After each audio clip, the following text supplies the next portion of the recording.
পড়নেওয়ালা YouTube চ্যানেলের পক্ষ থেকে সবাইকে অসংখ্য ধন্যবাদ। আশা করি তোমরা সবাই ভালো আছো এবং ইন্টারভিউর জন্য তোমরা প্রিপারেশন নিচ্ছ। আজকে আমরা আলোচনা করবো যে কোচবিহার জেলার পরিচিতি, যে আমরা বিভিন্ন জেলার যে পরিচিতি সম্পর্কে আলোচনা করতেছি, এগুলো তোমাদের পরীক্ষায় কোশ্চেন আসবেই। ঠিক আছে, তোমার যে জেলা থেকে যাচ্ছ, তুমি যদি কোচবিহার থেকে যাচ্ছ তাহলে তো কোচবিহার সম্পর্কে তোমাকে জেনে রাখা দরকার, কেন কোশ্চেন আসতে পারে। তুমি যেহেতু এই জেলা থেকে আসতেছো তাহলে তোমার একটা সাধারণ জ্ঞান থাকা দরকার। সেগুলো একটা সাধারণ পরিচিতি বা সাধারণ যে এটা তোমার জেলা সম্পর্কে সাধারণ যে ধারণা, সেগুলো তোমার অবশ্যই থাকা দরকার। এগুলো তোমাদের ইন্টারভিউ আসার সম্ভাবনা সবথেকে বেশি। আর বলে দিই, তোমরা যারা এখন পিডিএফগুলো সংগ্রহ করনি, অবশ্যই তোমরা 100 টাকা পে করে কেন তো অনলি ফর 100 টাকা, কেন বলো আমাদের 70 থেকে 80টা পিডিএফ আছে। তোমরা প্লে লিস্টে গিয়ে দেখতে পারো, লেখা আছে দেখো আপার প্রাইমারি টেট 2025। সেখানে যে যতগুলো আছে, তাছাড়া যতগুলো আছে ক্লাস আছে, তার সব পিডিএফ তোমরা পাবে কেবলমাত্র 100 টাকায়। তার সঙ্গে এইটাও পাবে, কোচবিহারেরটা এইটা পাবে।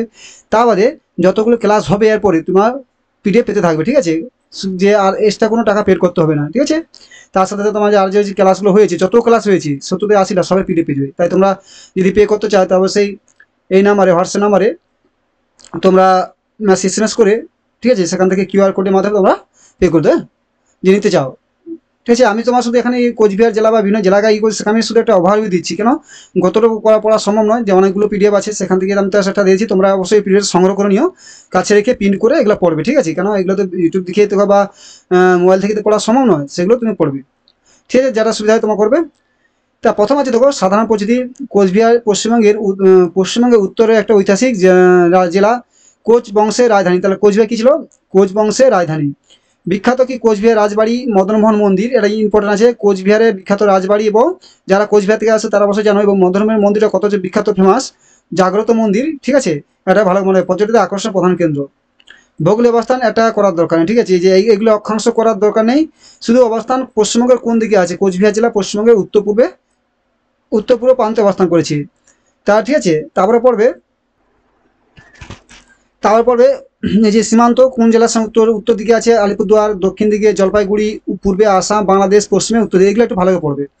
প্রশাসনিক বিভাগটা ভালো করে, জেলা সদর কোচবিহার শহর, মহকুমা 5টি কোচবিহার সদর, দিনহাটা, তুফানগঞ্জ, মেঘলিগঞ্জ এবং মাথাভাঙা। ব্লক সংখ্যা 12টি, গ্রাম পঞ্চায়েত 128টি, পৌরসভা 3টি, কোচবিহার, দিনহাটা, তুফানগঞ্জ। ভালো করে জনসংখ্যাটা করা দরকার নেই, শুধু লিঙ্গ অনুপাত কত, সাক্ষরতা কত। ঠিক আছে, এগুলো করা দরকার নেই।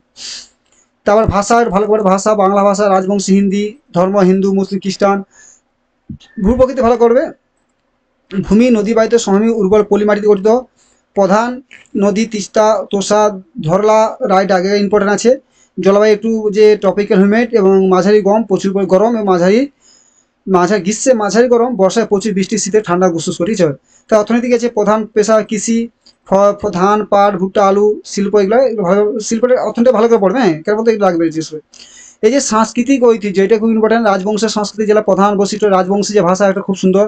ওখানে আমরা যে বিভিন্ন যে এইটা কালচারটা, খুব সুন্দর কালচার আছে ওখানে, ভালো করে পড়বে। লোকনৃত্য, ভাওয়াইরা, ঝুমুর, ভেরি ভেরি ইম্পর্টেন্ট। লোকসঙ্গীত, ভাওয়াইরা গান, রাজবংশ জনগোষ্ঠীর ঐতিহাসিক সঙ্গীত।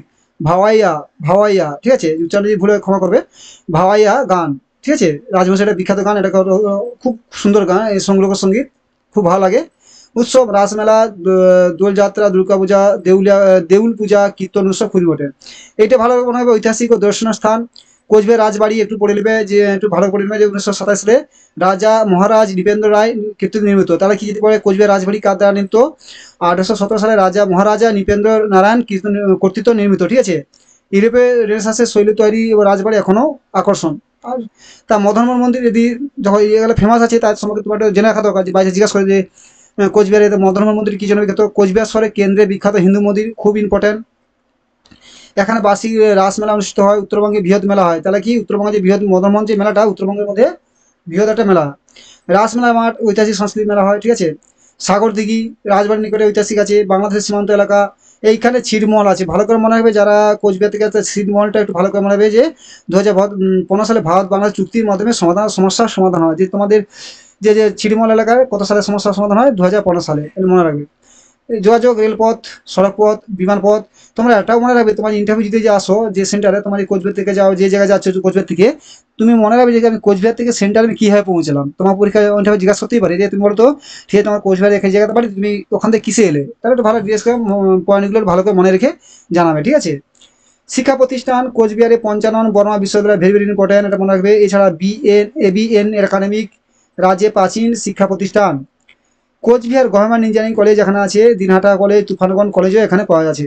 বিশেষত্ব কোচবিহার রাজবংশের ঐতিহাসিক ধারবাহক, রাসমেলা রাজবাড়ির জন্য বিখ্যাত। এছাড়া রাজবংশীদের রাজধানী নামে পরিচিত, তাহলে কোচবিহার কি রাজবংশীদের রাজধানী নামে পরিচিত। উত্তরবঙ্গের সাংস্কৃতিক কেন্দ্র, ঐতিহাসিক পর্যটন কেন্দ্র ছিল, ঠিক আছে। তাই এটা শেষ। এটা দেখো কি আছে সংক্ষিপ্ত তথ্য। জেলা সদর কোচবিহার শহর, মহকুমার 5টি, প্রধান নদী এটি মনে রাখবে তিস্তা তোর্ষা, প্রধান উৎসব রাসমেলা, বিশ্ববিদ্যালয় পঞ্চানন বর্মা বিশ্ববিদ্যালয়, উপাধি রাজবংশীয়দের রাজধানী রাসমেলার জেলা, বিখ্যাত স্থাপত্য কোচবিহার রাজবাড়ি এবং মধ্যমা মন্দির, ঠিক আছে। তো এটা ভালো করে দেখে নেবে। তোমরা তোমার যে পিডিএফটা চাও, আবার বলছি 100 টাকা পেড করে এই পিডিএফটা পাবে, তার সঙ্গে আরও যে পিডিএফ এবং আপকামিং যে ক্লাসগুলো হবে সবগুলো একসাথে পিডিএফ পেয়ে যাবে, শুধু 100 টাকার মধ্যে, সব অল ফ্রি, ঠিক আছে। একবার পেড করলে আনলিমিটেড, ঠিক আছে, আনলিমিটেড, ঠিক আছে, ভালো করে পেয়ে যাবে।